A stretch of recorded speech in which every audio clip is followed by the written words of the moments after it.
Okay,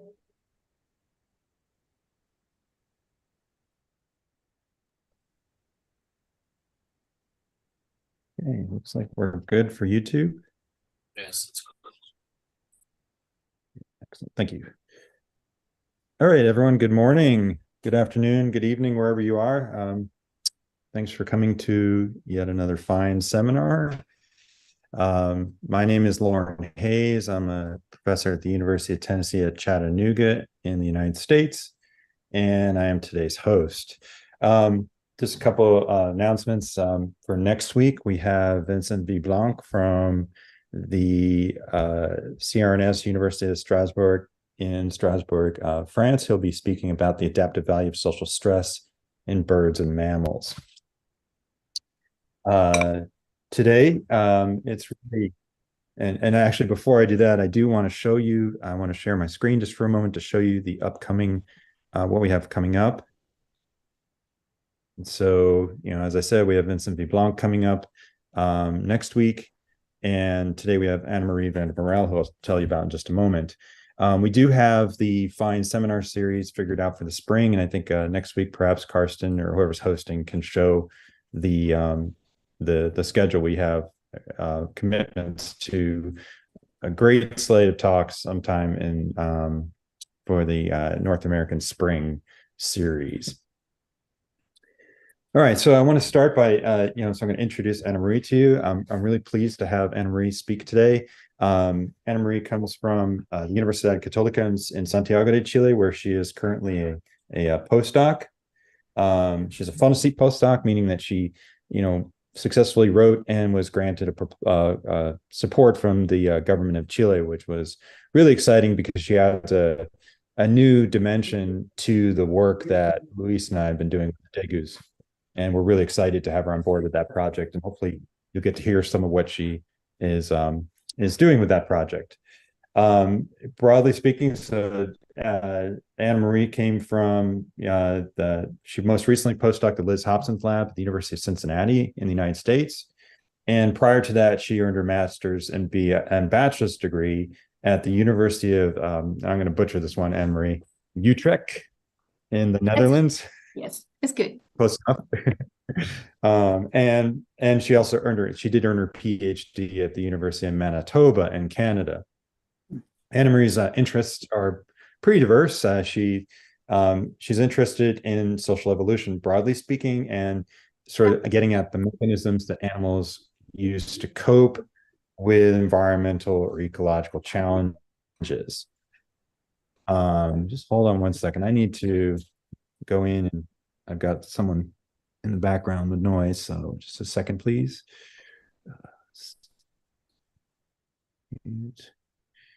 If you're a guest today, please just make sure you mute yourself so that we don't hear the background noise. So I appreciate that.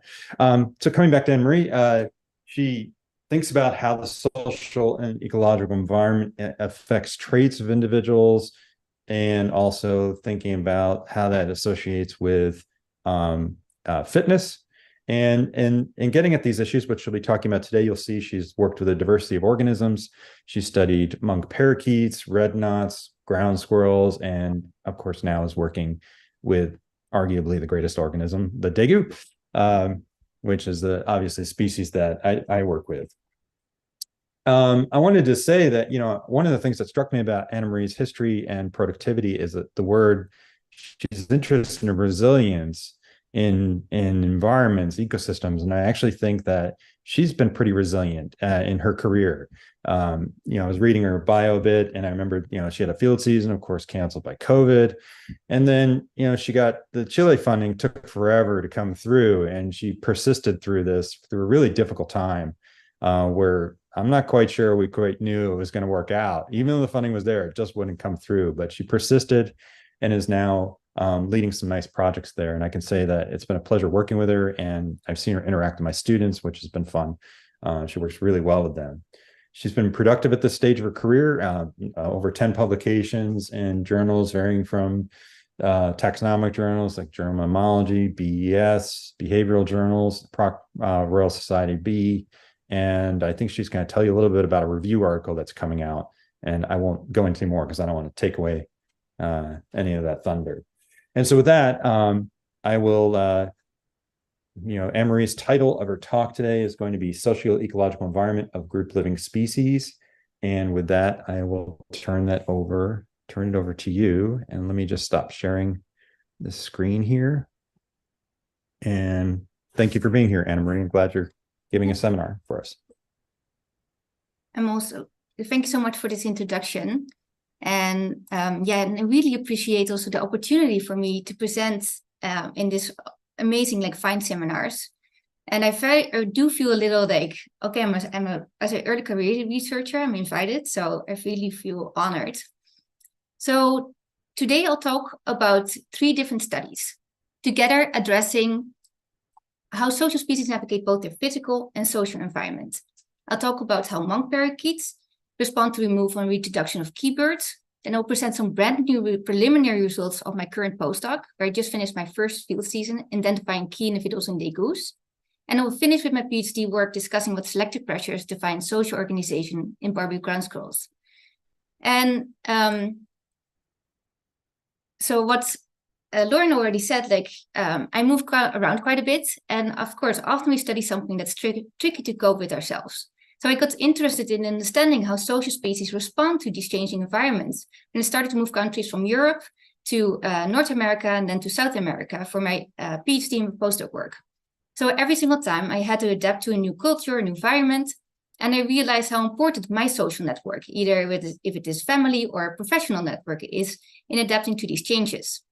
So I'm interested in examining the different methods that different social mammalian and bird species use to respond and potentially also adapt to these changes with a focus on social evolution, social resilience, and key individuals. So sociality evolves when benefits exceed the cost of interacting with conspecifics. And I just provided 2 examples, but the list, of course, this list is not comprehensive. One major benefit of group living is predator avoidance and also the obtainment of resources. But then when you live in a group, there's also going to be increased competition of those resources, and there might be greater incidence of diseases. And these selective pressures can change over time. For example, when physical environments change, they can then alter social systems, but it's actually hard to predict how social systems will change. For example, climate change can affect many aspects, but as an example, the increasing water temperatures, which are projected to occur, increase aggression in the tropical fish, and reef colonies become less cohesive, but more fragmented at extreme and variable environmental temperatures. Disease can also have a huge impact. Social distancing is a natural consequence of disease across animals, in both humans and non-humans. So these different social distancing mechanisms can affect the number and the strength of the network connections for both susceptible and sick individuals. And the change in habitat due to, for example, extreme weather events can also, and that occur more often due to climate change, can also have a significant effect on a social network. So, for example, Testa et al. Studied the population of rhesus macaques on Cayo Santiago before and after Hurricane Maria hit. It really decimated the habitat structure and the vegetation on the island. So they found that the macaques built new relationships instead of strengthening existing ones. So in this example, the size of the network rather than the relationships were important. So within a social group, things can change as well. Think about in species with fission-fusion dynamics, where bigger social groups can split into multiple subgroups that over time can come back together in a bigger social group and fuse again in a bigger social group. But relationship can also change over time within a social group. And these are kind of considered to be reversible changes. Then you also have these demographic processes such as birth and death and emigration and emigration. It's considered to be more permanent changes. So overall, this amount of change can result in differences in group stability. So on the one side of the spectrum, you have more fixed social systems, and on the other side, more fluid social systems. And in these fluid societies, there's higher levels of social instability due to, for example, higher fission-fusion dynamics or higher turnover rates. And often higher levels of social instability actually reduces, for example, cooperation as is seen in these zebra finches, where the group foraging efficiency was reduced, but also reproductive success in different bird and mammalian species. But of course, but species have like evolved different mechanisms to kind of like maintain some level of stability within social groups. So some mechanisms to maintain social stability include conflict management, as is seen in many primate species, or cooperative foraging, as is seen in these vampire bats, but as well the group composition and the kin structure can maintain stability, where species, for example, associate preferentially with certain group members, or where the presence of key individuals help maintain stability. So within a group, individuals can take certain roles, especially in species where the costs and the benefits are not equally shared. Like think about adults versus subadults, males versus females, or dominant versus subordinates. And then some of these individuals can obtain more benefits or are more important for the group to function properly. So these key individuals may then affect group functioning. So if there's a key individual, here's how it may play out in a group. For example, in bottlenose dolphins, the key individuals function as brokers because they connect different subpopulations. Or in macaques, the key individuals function as policers because they maintain social order. And in elephant and in killer whale populations, these individuals may be essential for foraging because of the ecological knowledge they carry. But like as these examples show that the key individuals are present in species that show the potential for cognitive and social complexity, and they might actually influence the resilience of these species. But potentially, and I'm kind of like interested in these ideas, that these key individuals may be the glue that holds societies together, not only in these socially and cognitive complex species, but across the animal kingdom. So in this talk, I'm going to talk about key individuals in two different ways. First, I'm discussing the effect of social manipulations of group composition by removing and reintroducing key individuals on the aggression network, where I look at individual rank and the group level dominance patterns in a socially and cognitively complex species, the monk parakeet. Then I discuss the role key individuals play in driving social instability in Daegu. And I'll end with how species navigate the physical environment by studying what factors drive social organization. So together, these questions address how species navigate both their social and ecological environments at different social scales. So I'm interested in understanding the responses of the species to changes in the socio-ecological environment and how traits at these different social skills then affect fitness and population dynamics. And hopefully by determining the adaptive capacity of these animal populations or resilience, we can develop informed management and conservation decisions, but I'd also like to elucidate the evolution of sociality. So I adopted an integrative approach to study social evolution and identify species responses to these changing environments. I primarily use behavior observations in wild and in captive settings. I also use experimental manipulations to control environmental changes. And then I use computational methods to answer my questions. So first I'm going to talk about my postdoc work that I performed in Liz Hobson's lab at the University of Cincinnati, where I discussed how social upheaval alters rank and dominance patterns in monk parakeets. Liz also gave a fine seminar, and if you got intrigued with her seminar, I'm going to show some new results of the social drama in the monk parakeets. So decisions about who, how, and when to interact are based on information. But how much information do these individuals actually have? And then do they use that information then to make more optimal decisions about future interactions, which is considered to be social competence? And by experimentally perturbing the system, we can kind of get at this question. So we used animal conflict as a model for social competence, because individuals have to make decisions about when to attack another individual or withdraw from a potential fight. And many social species develop dominance hierarchies, which reduces competition, the cost of fights, and potential injuries. So to make appropriate decisions, individuals have to identify their opponents. Some species infer rank through simpler rules, such as recognizing individual attributes. Think about size-based hierarchies in fish, whereas others through more information-rich rules to infer rank of group members, such as where they use emergent rank information or the social history of former interactions. So knowing how individuals achieve or gain and lose rank can provide insight into the relative importance of these rank determinants. And at the group level, aggression in species with a dominance hierarchy could be structured by relative rank differences between aggressors and receivers. So Hobson and al. In their 2021 PNAS paper discussed 3 different social dominance patterns. So when we have like this rank, the hierarchy of these birds, then from the top rank individual's perspective, the downward heuristic would mean that individuals can attack anyone that's lower than them in rank. The close competitor is where they direct their aggression to anyone that is close to them in rank. And the bullying is where they can attack anyone that is far below them in rank.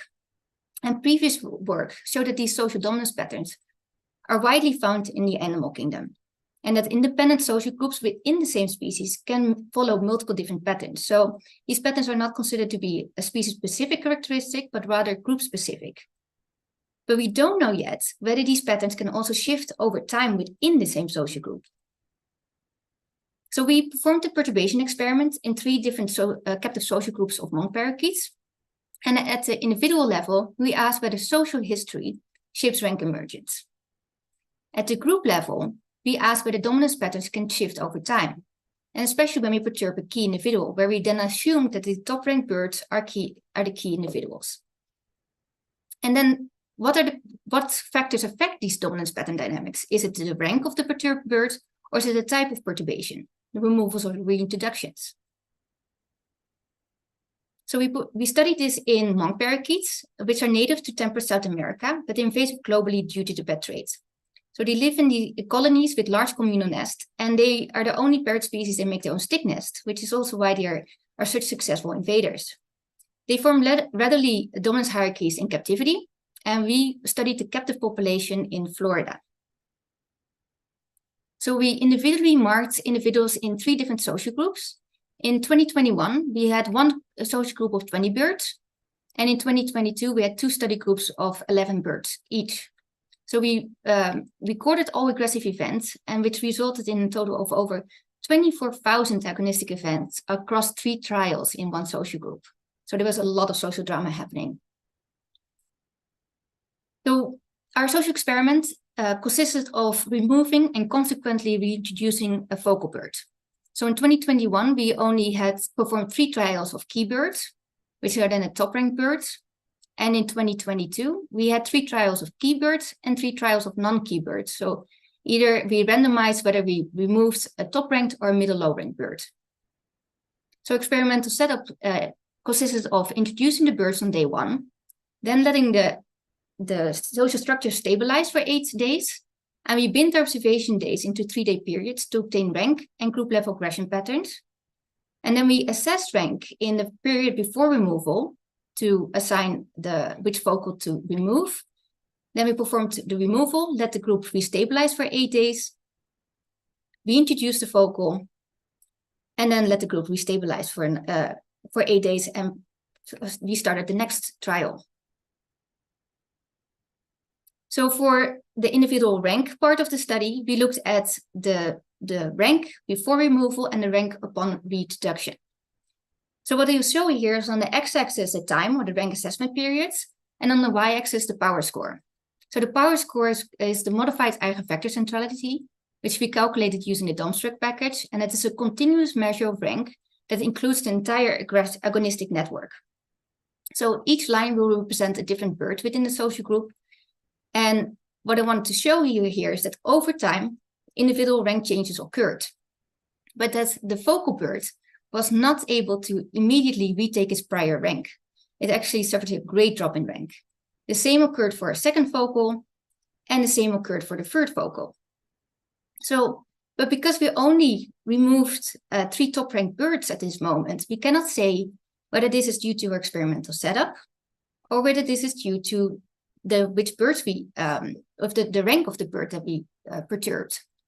So we replicated this in our 2022 field season.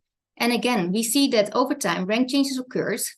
But when we highlight some of the focals, we see that none of the focal birds were able to retake their previous rank upon reintroduction. But now we wanted to know, does this rank loss also differ across these varying ranks, when it is a key bird or a non-key bird? So for this, we looked at the power score change, which is the power score upon reintroduction minus this power score before removal. So here we show that the rank of the removed birds affect power change, because on the y-axis we have the absolute power score, and on the x-axis we have the top rank trials focused on the left side in orange, and the middle low ranked on blue on the right side. And we see that keybirds lost significantly more power than non-keybirds. And then this is a little mistake, but so when we look at the remaining group members, we see that overall, the remaining group members gain power upon the perturbation of a keybird.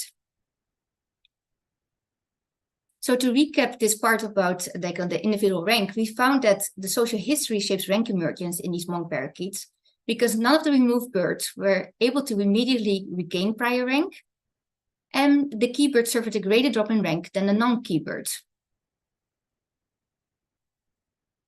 So now I'm going to talk about the group level social dominance patterns. And everything was the same. We used the same social groups and the same experimental setup, same trials. The only thing that will be different is that we compare the patterns before and after removal and the patterns before and after reintroduction. So again, we will have time on the x-axis, the different assessment periods. And on the y-axis, we show the different patterns. So our first question is, can patterns shift within the same social group? And this is just the results of our 2021 group. And we do see that patterns change over time, where the group switched between a downward heuristic and a bullying pattern. And that's especially upon reintroduction of these top-ranked birds or keybirds, the group bullies these birds. But again, we don't know whether this pattern is consistent because of that we reintroduced the keybirds or because of our experimental setup. So this is now the results of our 2022 field season, where we replicated the results in the two smaller social groups. And again, we see that the pattern changes over time, and that the groups kind of use any of the patterns, and there's not really a pattern over time, which social dominance aggression pattern they use. So now we kind of want to summarize whether rank or the perturbation type affects these social dominance pattern dynamics. And I'll summarize this using these transition diagrams. So these show the three possible patterns in this like little triangle. So the arrows from one pattern to another represent a transition or shift from one pattern to another, before and after perturbation. Whereas when there's a self loop, it means that the pattern remained the same before and after its perturbation. And the number will be the number of trials where we see it out of the total number of trials. So first, I'm going to look at the rank-related effects on these dominance patterns. And for this, I combined the removals and reintroductions of the two social groups in 2022. So we have 12 top-ranked and 12 middle-low-ranked perturbations. So when we first highlighted top-ranked focal trials, we found that there are 8 shifts in total in patterns, and that the group switched to or kept the bullying pattern in 8 out of the 12 perturbations. When we look at the middle low-ranked trials, we only see that there are 4 shifts, and that the group switched to or kept the downward heuristic pattern in 8 out of 12 middle low-ranked perturbations. So overall, the top-ranked perturbations cause more shifts and more social upheaval in these dominance patterns. And the group response changed dependent on the rank of these perturbed birds. So because there's more social upheaval with the top ranked, I am only going to focus on these the perturbations of the top ranked birds. So where we combined all the top ranked trials across the 3 social groups, resulting in 9 removals and 9 reintroductions. So, and here we look at the effect of perturbation type, which is either removal or the reintroduction. So we found that there are 6 shifts in total when we removed a top-ranked bird, but there's not really a pattern in where the shifts went to, because there's only like they kept or switched to a downward heuristic pattern in 5 out of the 9 perturbations. But when we look at reintroductions, there are also 6 shifts in total, but now the group switched to or kept a bullying pattern in 8 out of the 9 top-ranked perturbations. And this difference, especially this shift from a downward heuristic to a bullying pattern, was significantly different from a distribution of like randomized dominance patterns. So these top rank removals and reintroductions cause a similar number of shifts in dominance patterns, but the reintroduction of these top rank birds, the pattern shifted to a bullying pattern. So overall, there's a greater social upheaval after the perturbation of a key monk parakeet. So this shows that this group of the monk parakeets, they have an understanding of the social history in the group. And it's kind of like, why do these birds then switch to a bullying pattern, especially to the previously top-ranked birds? And this finding may be possible because the remaining group members, for example, want to reduce the threat and keep the current standing. So there might be generalized aggression toward the reintroduced bird. They may copy in neighbors' behavior, or it may be a strategy to also signal dominance to potential opponents observing aggression. So monk parakeets use social information to make decisions on who to direct their aggression at the group level with a different response to perturbations of key birds. And these social perturbation experiments allowed us an insight into social competence by disentangling the social information used in the group. But there's really this consensus at the group level as to where to direct aggression. And we found that the perturbations of single individuals were sufficient to shift the social dominance pattern of the group.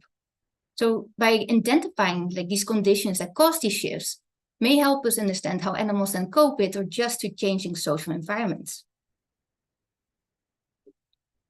So the social manipulations of key individuals highlight the importance of social history in parakeet rank dynamics and trigger shifts in group level dominance patterns.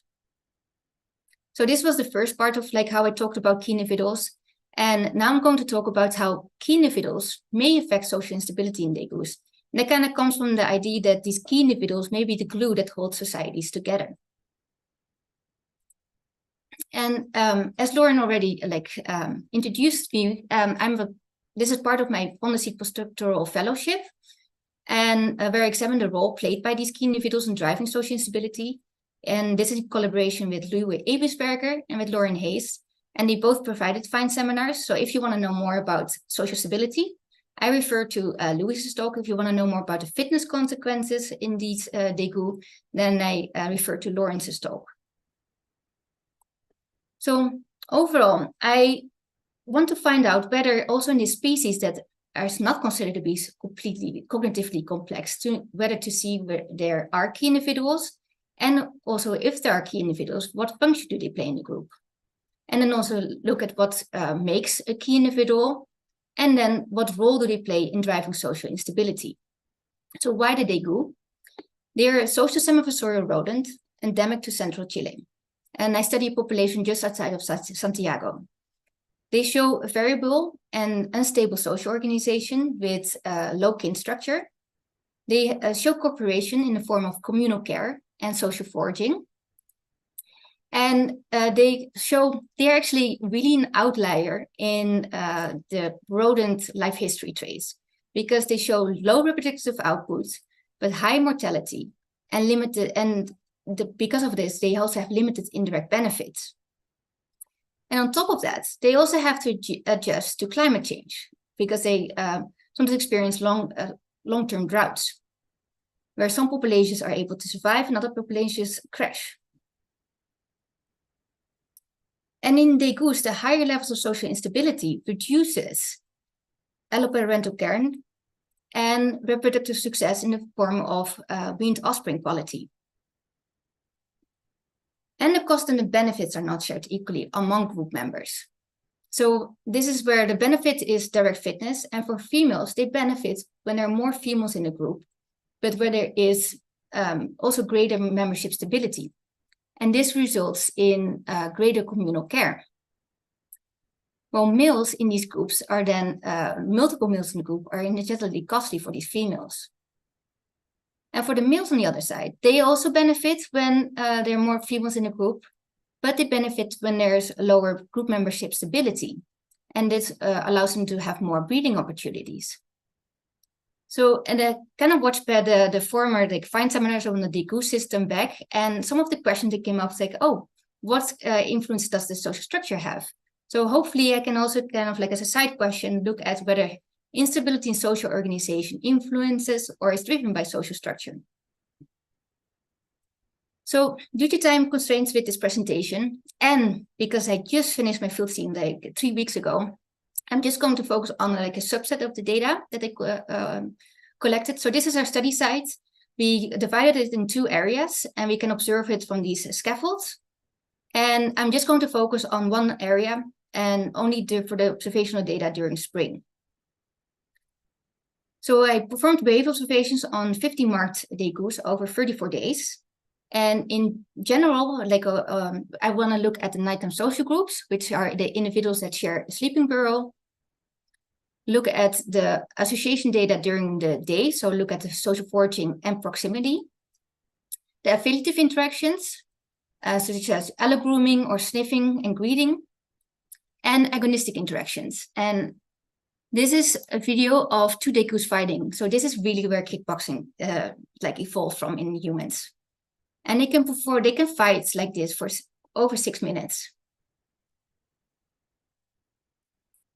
So it's a lot of fun to watch. And because social life is complex, I want to use a multi-layer network approach to identify key individuals. So a multi-layer network approach combines network layers, creating a single mathematical object, which then allows for the analysis of these multiple layers together instead of looking at just one interaction layer. So you can identify then key individuals by assessing the centrality of individuals across multiple contexts of these network layers. So then centrality in this multiplex network refers to individuals that are well connected, not simply in one layer, but across all the layers that you include into the multiplex network. And often centrality is related to higher fitness. And so for the aims for this study or for during this presentation, I'm just going to show the multi-layer network from the weighted and directed networks of affiliative interactions and agonistic interactions. I then also included an aggregate layer, which is where all social interactions are pooled. And then I calculate the multiplex PageRank across both affiliative and agonistic interactions to identify the key individuals. So this is then a multi-layer network for the affiliative and agonistic interactions. Each node represents an individual degu, and where they are positioned in the network is the same for both networks. And the size of the nodes represents the multiplex PageRank. So the bigger the nodes, the more centrally they are connected, and potentially they are then key individuals. And what you kind of see out of it is that there are some individuals that are more centrally connected. So then when we create a heat map across these layers that are shown here in the columns, and then each row represents an individual. So the ones in orange are females and the ones in purple are the males. And in yellow, the values in yellow are more centrally connected individuals. So what we see here is that some individuals have a larger multiplex PageRank values. So these centrally connected individuals are present. And what is also visible is that there's like quite high consensus among layers of who are central. The individual that is the most centrally connected is most centrally connected across both the affiliative, the agonistic, and the multi-layer network. But I don't know yet whether these degus also play a key function in a group. So I want to look at like a shorter time scale to look at the natural turnover events, like how does the group respond to death in the group, also simulate the removal of these individuals from a group, and then look at direct fitness and the social foraging. So that is my first next step, is to identify the function these key individuals play in the group, and then also incorporating not only these interaction networks, but also the association networks. And then quantify the mechanisms that underlie what makes a key individual. And it doesn't seem that sex has an influence, because the most connected individual was a female and the second one was a male. So I don't think sex will have an influence on this system. And I would like to uncover then the degu grouping dynamics by looking at whether there are communities across context, and whether they're like to kind of like look at the fission fusion dynamics, but also at the social instability during the different seasons. So it is too preliminary to say anything, but the key individuals may play a role in driving social instability in degus. So right now I'm switching gears. And we'll talk about what selective pressures define social organization in Barbary ground squirrels. And I finish with this part as I'm currently on the faculty job market, and this is a study system that I'll be pitching. So this is part of my PhD work that I did with Jane Waterman as my advisor and Marta Lopez Darias as my collaborator, where I looked at life history traits, social organization, and the drivers of sociality in Barbary ground squirrels. And I just want to highlight this review paper that just came out in collaboration with Jane and with Mia Warrington, where we compiled the largest data set on mammalian testis size. And we kind of looked at which factors influence relative testis size. And the main thing that I want to say here is that size is not everything, but I refer, you can either talk to me afterwards or read the paper. So sociality can be influenced by genetic, phylogenetic, life history, or ecological constraints. And predation pressure in life history explains the majority of patterns in North American ground squirrels, where highly social species live in areas where there's high predation pressure, that have short growing seasons, that are large in body size, which then results in that they show delayed dispersal. But the African ground squirrels, they are active year-round, so different selective pressures influence their sociality. For example, the Cape ground squirrels, and Jane actually also gave a fine seminar about the reproductive tactics in the Cape ground squirrels. They are highly social, and the other species are considered to be solitary. And the Barbary ground squirrels, there were some anecdotal accounts, but it was not really too certain whether they were social or not. So that's where I came in. I studied their social system and what drives their social system. So Barbary ground squirrels are a diurnal semifossorial rodent endemic to Morocco and Algeria, but they're non-endemic on the island of Fuerteventura, one of the Canary Islands in Spain. So I looked at their social organization, where I defined the social group as individuals that share a sleeping burrow. And I found that females live in these all-female adult kin groups, and that unrelated males share sleeping burrows with subadults of either sex when they are present. And when I looked at the cohesion, which is calculated as a simple ratio index, I found that the cohesion of the female social groups is larger than the cohesion of the male social groups. And overall, the cohesion during mating season was higher than during the non-mating season. So what are then some of these potential selective pressures that influence their social organization? Of course, there's a large list, but I'm going to focus now on the climate and habitat and predation pressure. So the Barbary ground squirrels on the island live in an arid climate with semi-desert habitat, which is similar to the endemic range. The island is also characterized by ravines due to erosion and a vast amount of man-built rock walls that function as shelter and as lookouts for these ground squirrels. So what do you have to be on the lookout for? The main predator on the island is the main terrestrial predator is a feral cat, and the main aerial predator is a buzzard. So the predator diversity is much lower on Fuerteventura than in the endemic range, but it doesn't mean that the predation pressure is also lower. And of course, vigilance may be vital then to an animal survival. And investment in vigilance is considered to be a trade-off between feeding activity and vigilance, and which is then influenced by the level of predation. So I kind of questioned whether the Barbary ground squirrels are social to avoid predation. And because there's this trade-off, I wanted to know, like, how do they then lower the cost of the foraging vigilance trade-off?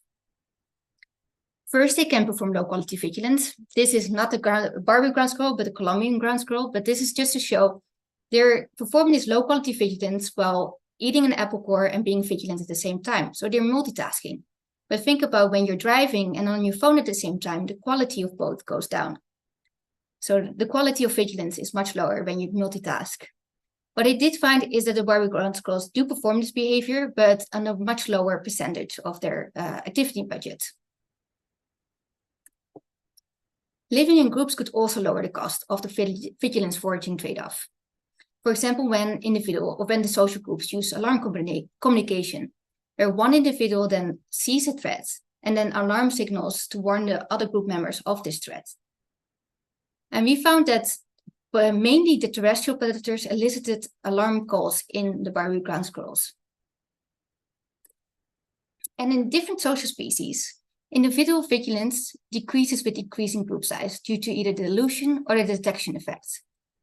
So dilution is where the risk of predation is diluted with the number of individuals in a group. And the detection effect is that there's an increased probability of detecting an approaching predator when more eyes are available for scanning. And when we plot the prediction of both these hypotheses, it is for individual vigilance, calculated as the number of times an individual is vigilant, divided by the total observations. Then as group size increases, the individual vigilance should decrease for both hypotheses. When we look at collective vigilance, calculated as the number of times that at least one individual is vigilant, divided by the time the group was observed. For the dilution effect, we should see no pattern. But for the detection effect, we should see that collective vigilance increases with increasing group size. And then the group is assumed to be the individuals within each other's visible range. So here I show first the individual time spent vigilance on the y-axis and group size on the x-axis. And this is a quantile regression. So the main difference is that we get this median regression line in orange compared to a mean regression in linear regression. If you want to know more why I chose this method, please ask me afterwards. So the main thing I want to show is that this median regression line is not significant, resulting in that individual vigilance did not decrease as group size increased. But what we do see when I highlight this upper quartile regression line, that some individuals actually increase their individual vigilance with increasing group size. So that may mean that they are not only looking out for predators, but also monitor their group members. When we look at the collective time spent vigilance, we do see that this orange regression line was significant, showing that the collective vigilance increased with the larger group size. So the collective detection of predators is partly supported in Barbary ground squirrels.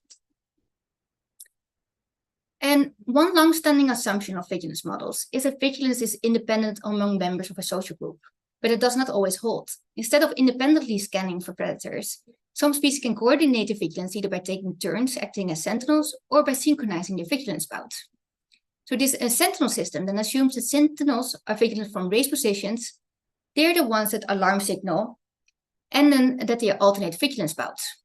But the assumption of this alternating vigilance bouts is not often tested. Only 4 out of 40 species with a described sentinel system. So we set out to study this assumption because the Barbary ground squirrels, they use those rock walls to be on the lookout. So they're already perched from these raised locations. They're often the ones at alarm calling, but we don't know yet whether they're also alternating the vigilance bouts. So we calculated the difference between the observed and expected proportion of time that at least one individual is perched. And so what we found is that this difference in proportions was smaller than 0, which means that more individuals at the same time are vigilant at the same time. So they actually synchronize their perch behavior. And as it is counterintuitive to be on the lookout at the same time as your group members, like why perform this behavior? So it might be that they copy the neighbor's behavior. Like if they see a threat, I better also see what's going on. It may be that the squirrels are satiated and have the time and the energy to perform the synchronized perch behavior. Or the benefits are large in terms of evading terrestrial predators that are ambush predators. And in this case, the terrestrial, the feral cat. So, of course, these rock walls, they really give these ground squirrels a vantage point, but it also prevents them from looking on either side of these walls. So maybe more than one individual are necessary to watch each other's back. And it might then be a more efficient way of scanning the habitat. This study also showed that it's important to test assumptions, because without quantitative testing of coordination, you cannot describe a sentinel system. So the constraints of living as a diurnal species in an arid environment, habitat structure, and predation pressure are drivers of group living in Barbary ground squirrels. And I'd like to continue working with this species to study the individual group population response to changes in the socioecological environment. And as well to study the resilience of non-endemic species to their novel environment. So why am I highlighting non-endemic species? Well, they allow us to study evolution over a relatively short time frame. They often undergo an extreme bottleneck and prevent a genetic paradox.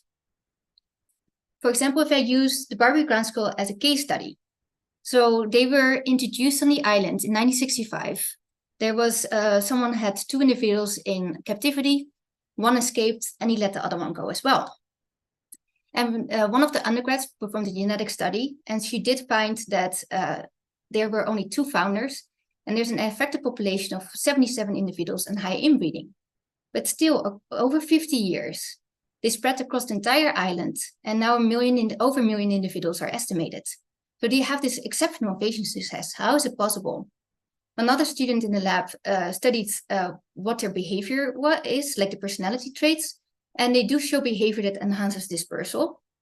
And they also found that they have a past life history where they have potentially 2 large litters per year. It might also have to do with the characteristics of the habitat, where there was a higher resource abundance or enemy release. Non-endemic species also have to adjust to extremely disruptive changes in the physical and social environment. So these kind of provide these natural perturbation experiments.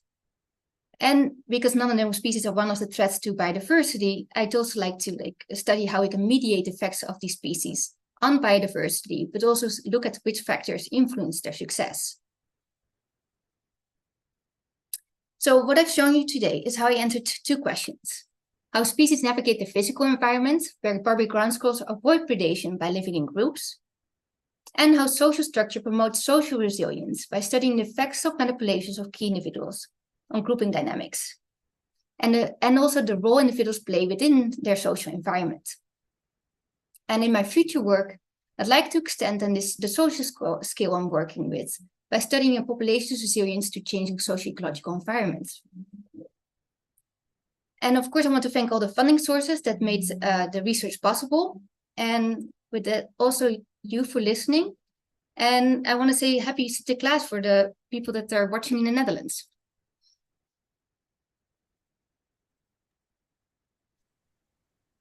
Thank you, Annemarie, for a really fascinating talk. Quite a diverse amount of work there, and thanks for sharing that with us. At this point, it's time for discussion, questions, and just to remind people how this works. First of all, if you're in the live feed, please post a question mark in the chat, and I will post the question to Annemarie. If you're watching on YouTube, I believe Carsten is watching, and he will share your question with the group. And as you're, when you post your questions, please remember, when you ask a question, please tell us who you are, where you're from, so that we can continue to build community. And then lastly, we do try to prioritize students or student questions. So if you're a student, please put an S, or a postdoc, put a P, and I may prioritize you in the list. So at this point, I'm happy to start passing on questions to Annemarie, and I see one in the chat. So I'm going to start with that one. That's Carsten. Yes, hello, my name is Carsten Schradin, studying mammalian social evolution, based in Strasbourg, France, and mainly doing fieldwork in South Africa. Thanks, Annemarie, for a great and fascinating talk. It's also nice to see how you can combine so many different species all over the world to fit into one story. One thing I did not fully understand is, these Barbary squirrels in Fuerteventura are quite fascinating. You said the effective population size is 77. So do I understand right? These are 77 breeding individuals on the island, but you said the population size of all individuals is 1 million. Did I get this right, or did I do, or what do you want to say there? Yeah, so kind of like so the whole population that is estimated right now is like based on an effective population of only 77 individuals. So there's really like low level of genetic variability within this population. That is the main thing I want to. So I don't know, I still not said, what are these 77 individuals and what are these million individuals? So this is the effective population size. If I'm understanding it correctly, it has been well, but it is like how those were the individuals that really gave their genetic structure to the rest of the population. So it's not just the two founders, but it is in the long run, it was the 77 individuals that then are then, of which the whole population at the moment is based on. Okay, but the current population size is nearly 1 million squirrels. Is that right? Yes, and that was estimated in 2005. So there hasn't been a current calculation of like population size on the island. Okay, so that's quite a lot. Yes. Do you have any idea what makes them so successful to be invasive in Fuerteventura, especially with regards to your questions with regards of predation? Is there less predation there than in a natural habitat in North Africa, or what is it that they can? I assume they're not that common in Algeria, but maybe I'm wrong. Maybe they're very common there too. So I think because like the environment is really similar on the island and in the endemic range, so they didn't really had to cope with like really big changes in their in the environment. So I think it is more to do with that there were like just the opportunity to spread. Like there are not that many mammalian species on the island. The other main like the biodiversity of mammalian species are goats, so also non-endemic. So there's just like this whole niche that is available for these ground squirrels. And they also just showed the behavior, their life history, that all like influence like that they are so successful. So I think it is not just one thing that really influences their success, but I think it's like a list of different factors. Okay, so it's also no competition with other species, not only predation. Yes, exactly. Okay. Exactly. Yeah. Thank you. Thank you. All right, so our next question is from Sari. Hi, I'm Sari van Belle.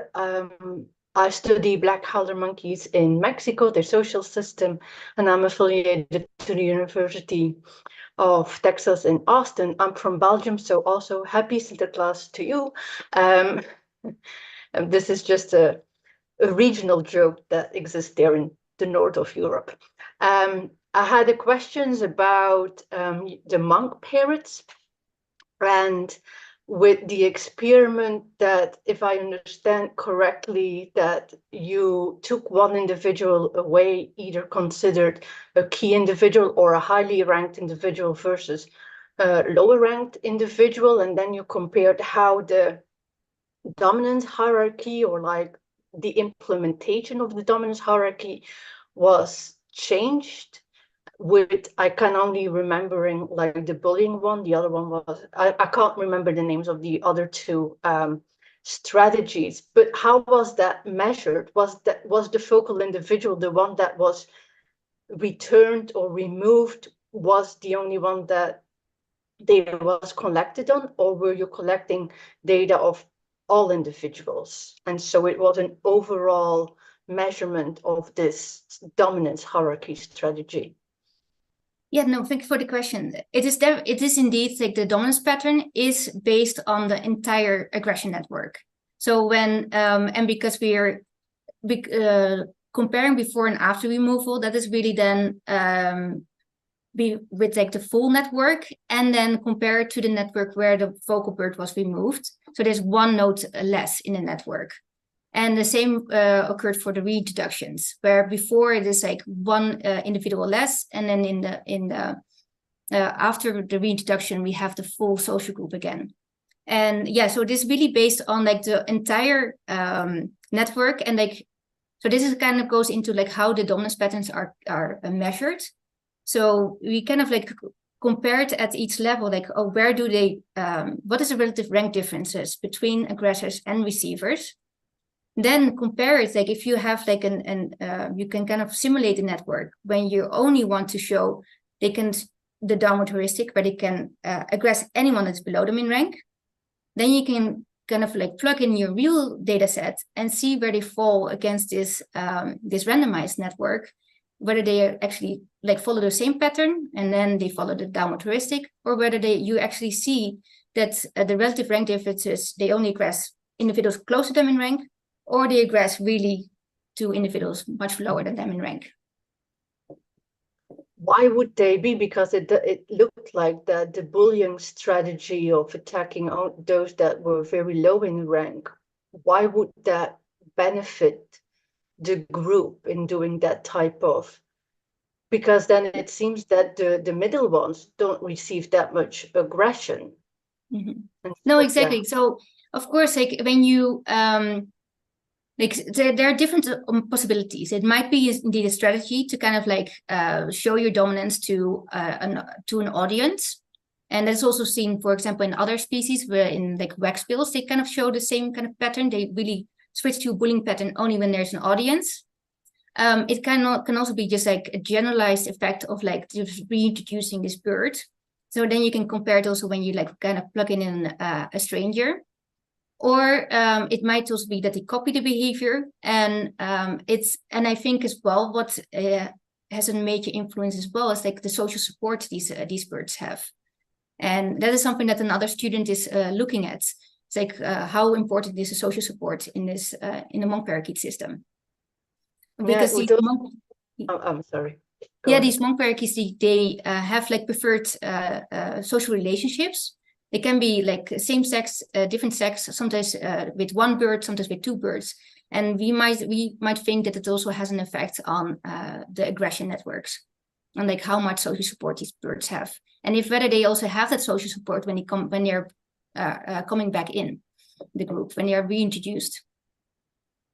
It would also be interesting, and I think your setup of your experiment didn't allow for that study, but to look if they return to the original rank they had and how long that takes. But perhaps someone else in that lab is studying that. Do you know of that?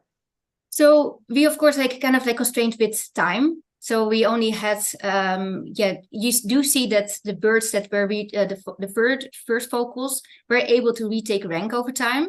But like our field season were just constrained, so we don't know exactly whether they can completely retake their prior rank up over time. Thank you. Thank you.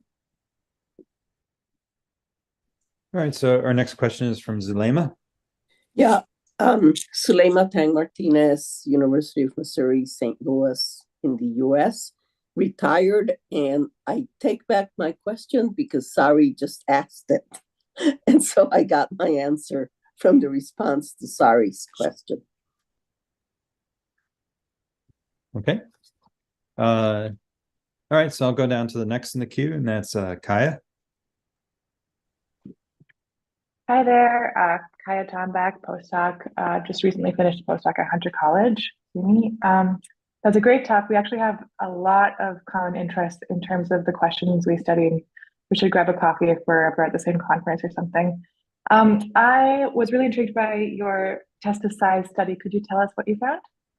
Yeah, of course. So we kind of looked at multiple factors. We looked at whether the species are multiple mating, like the different mating systems.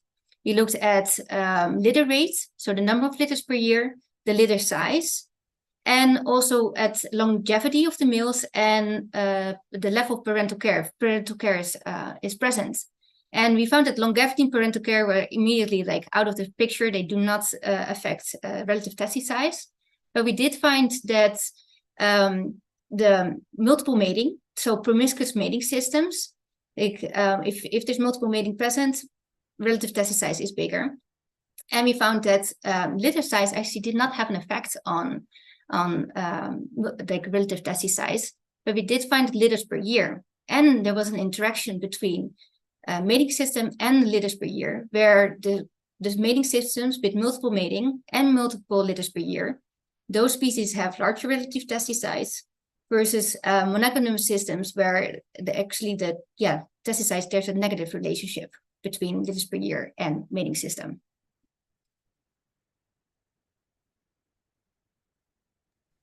And was this across mammals, or did you just look at rodents?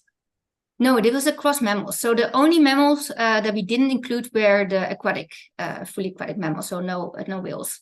Yeah. Very cool. Okay, so we have another question from Karsten. Yes, my question, it's nothing you can really answer. It's more for your future research on the degus. You're interested what happens when key individuals that are central in the networks disappear naturally, what happens to the social groups. I mean, most people won't be surprised that something happens if you take the key individuals out. But I was wondering, as from the graph you showed, I think you have in one area 8 social groups neighboring. Would it not be interesting to also look not what happens to the social group itself, but especially what happens to the neighboring groups, whether this has an influence? Like, and I think in striped mice, as soon as the key male would disappear, it would influence the neighboring groups as well, and more might be coming in. And so this entire question might be even broader than only the stability of the group, but of the entire neighborhood. I definitely, I didn't write that into my grant, but there's definitely something I could take a look at. And I really am. I definitely think that it might have an effect, especially because also during the day, like there's in the Deku system, there's really this instability across seasons where group membership is different between like spring versus or fall versus spring. But also during the day, there are kind of like differences in like the fission fusion dynamics where individuals don't always have to forage within the same social groups. They kind of like move around individually, and then they come together in these foraging groups, and then they can move out and forage with other groups. So even at this smaller time scale, there might be differences. So for this, I would definitely be interested in not only looking at the group membership, but also indeed like the neighboring groups or the whole area, because in the long run, all the degus from the whole field sites are able to move around. Like it's not they're not restricted by any like physical barrier or anything, so they could have an opportunity to move around and interact with anyone in the population. Okay, thank you. All right, so our next question is from Liz. Yeah, hi Annemarie. Thanks for the great talk. I was wondering, I wanted to just follow up on that previous question about the groups and the connections between the groups. What in the degus, what makes a group? How are you defining those if they're mixing so much? So the main measure that we use is the nighttime social groups. So they're like the individuals that share sleeping burrows. So then we compare, and we have like radio telemetry for 20 nights, both in the fall and in the spring. And I also like, especially in the fall, I was able to kind of like look at who comes out of the same nest burrow system. And then they can kind of like compile this data sets to get like a cohesion network or matrix. And then we kind of have like, okay, when there's like a certain cutoff that they belong to the same social group. And so this is kind of like the nighttime social group definition, but then during the day they might actually like these nighttime social groups, they kind of like fission into these multiple subgroups and multiple social groups, or just like individuals too. And then as well, the further you get in the season, the females are becoming, they're like the gestation time is super long for these degus. They have a gestation of like 3 months. So especially at the end, they're just like so pregnant and so like they're just kind of like by themselves. Like in this year in their field season, I saw many females that actually like didn't really share a sleeping burrow with anyone, or with maybe one male. So it's not. I think also per year it differs on like what the social organization is within the degu system. So it's going to be a challenge. That's for sure, Tim. It's a difficult system.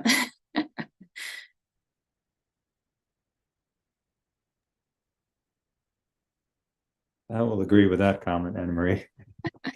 Exactly. Yeah. They are difficult. I don't have any questions in the queue right now, but if you have questions, please follow up, especially students. We want to hear from you. I have a question about the work you're doing with the degus, and as you know, in the interim here, when you're observing boxing and aggression, do you have an idea of who's engaged in those behaviors? And I apologize if you talked about that. I didn't catch it. No, I actually didn't talk about it. And it is definitely something that's, like have been observing, and it's like when I see now the fighting occurring, I normally get my camera ready and like start videotaping it, because I'm also and it really, I don't have an idea yet of who the individuals are that either start or also like how it ends. It's also very hard to find out who's the winner, because when it is like a 6-minute fight, it's just like, okay, is it maybe just like the amount of boxes that they give or the amount of kicks? Or so it's very, and sometimes they kind of like move away, because I can also imagine if you think about a human boxing match, it is super energetic, it is energetically costly. Like, why do these dagus just perform it for such a long time? And I've even seen highly pregnant females fighting. So I'm just like, isn't it, if you get a kick in your stomach, isn't that bad for your offspring? So I haven't taken a look at that data yet, but hopefully also with next year's field season, I get enough like fights that we can kind of like get at some of those questions about who are the ones that are like fighting, who are the ones that initiate, and who are the winners in the end too, and what is kind of like what happens afterwards too. Cool, thank you. There is a question in the queue. This is from Jingyu. Hello, I'm Jingyu. I'm a PhD student from the University of Strasbourg, currently working as in South Africa. I work on the bush karoo rats. So I have a question about the bird in the beginning. That in the experiment, when you introduce an old group member back into the group, and you have to kind of climb up from the bottom. So my question is, when the individual is reintroduced, does the other members in the group can recognize it? And if they do that, are they still decide to kind of show aggression? And if the response from the lower class of the group or the upper class are different to this reintroduced individual? Yeah, so they definitely recognize each other, because they also like have like a really understanding of like the past interactions. So they really like have an understanding what happens in of the social interactions that occurred prior. And so when we remove the bird, then that one bird is then separate from the social group. So the social group kind of interacts for 8 days. They have this like the updated information. And then when we reintroduced that old bird that was like away in like the holding cages, so it wasn't anywhere close to the social groups, then they kind of have to like figure out what's going on within the social the social standing within the group. So the other birds, they kind of like they know their own social standing. Then you have this new bird or the reintroduced bird that comes in, and we have an idea of that they recognize these birds because there's a differential response to when we remove top ranked birds versus middle low ranked birds. And because there's this different response, there is like, it's not just a stranger, it's like they actually have an understanding of the social standing. Yes.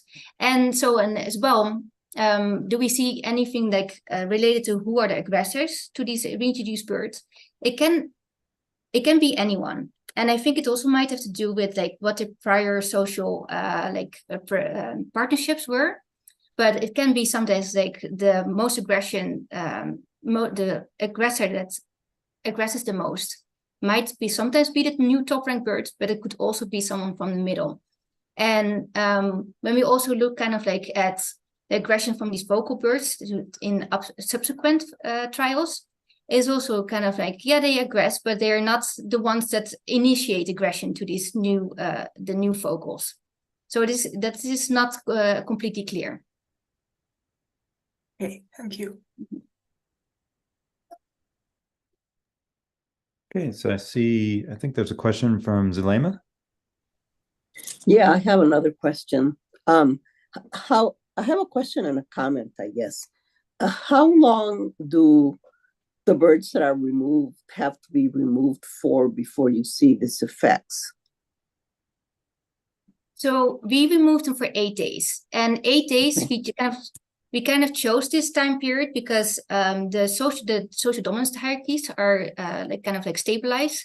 within 8 days, but it's also not too long, so that we have like the time constraint of our field season, so that we're still able to perform enough perturbations.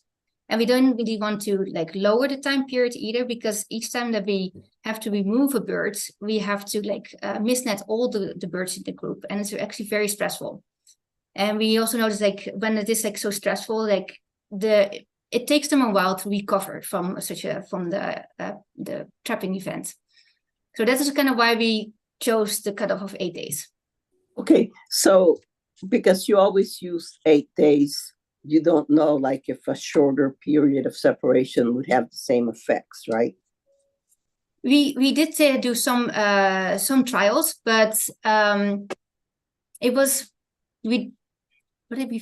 then we had like a big storm came in, so we only had one trial. So in the long run, that kind of happened with that field season, yeah.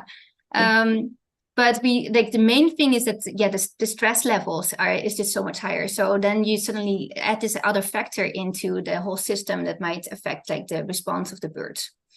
Yeah. The reason that I'm interested is because many years ago, Rauer, I think it was Sievert Rauer, I could be wrong about that, did a study looking at the dominance badges, I believe in a sparrow, and the sparrows that had darker chests were dominant. And what he did was he removed birds from the group.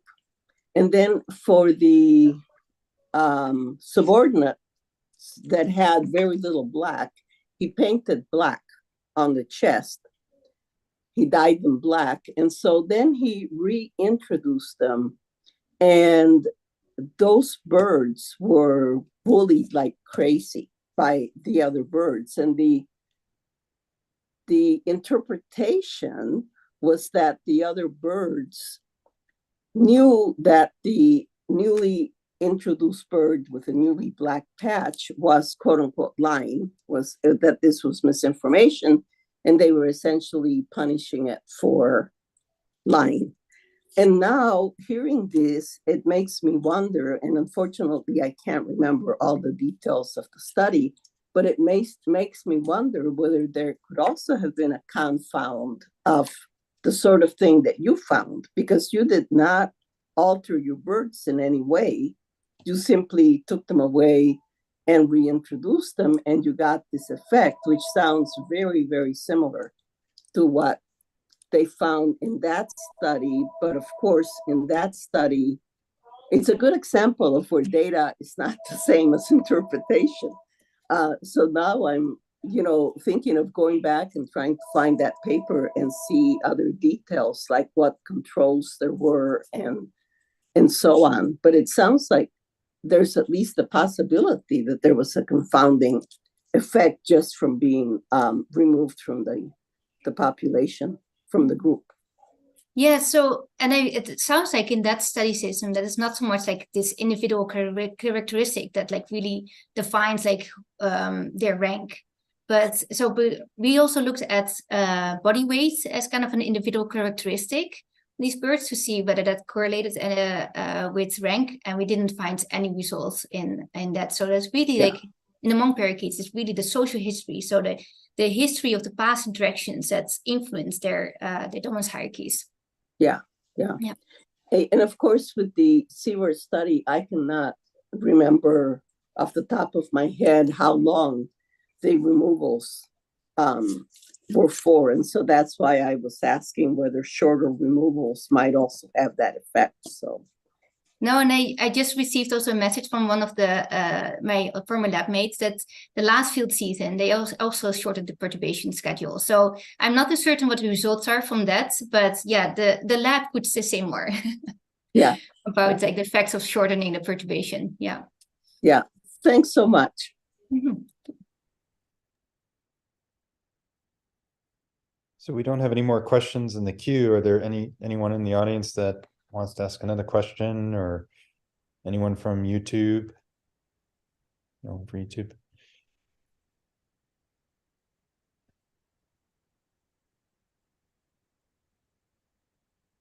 Well, I think Annemarie, I think I'm seeing lots of great comments in the chat here, but I don't see any more questions. So I think what I'll do at this point is I'll shut down the live feed, and if anyone wants to stick around and chat.